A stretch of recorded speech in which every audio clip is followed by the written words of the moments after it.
Arriving for his trial, one of Russia's most respected human rights campaigners. Oleg Orlov stands accused of repeatedly discrediting the Russian army through his public criticism of the war in Ukraine. He faces up to 3 years in prison. Ahead of the trial, he told me how concerned he is by the wave of repression sweeping Russia. По жестокости, по срокам. By the level of cruelty, by the length of prison terms being handed out. This is reminiscent of Stalin's time. Civil society has been pushed underground, partially.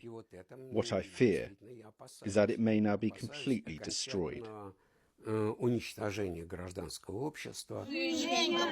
More examples. Theatre director Zhenya Berkovich wrote anti-war poems. She's been charged with justifying terrorism in one of her plays. That could mean 7 years in prison. And for anti-war online posts, Olga Smirnova is accused of spreading fake news about the Russian army. She faces a decade in jail. On paper, the Russian constitution guarantees freedom of conscience and freedom of speech. In reality, Russians who publicly criticize those in power are taking a considerable risk.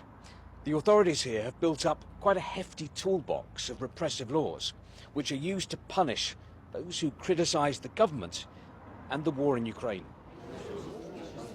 But they are not forgotten.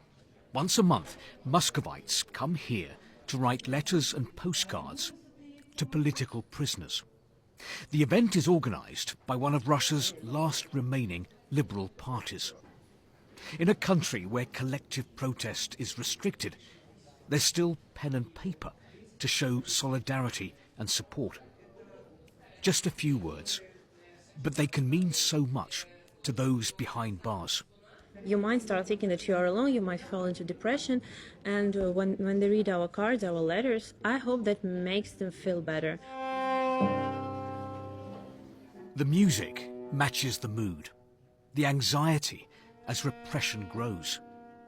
But writing these is one way of showing they won't be silenced. Steve Rosenberg, BBC News, Moscow.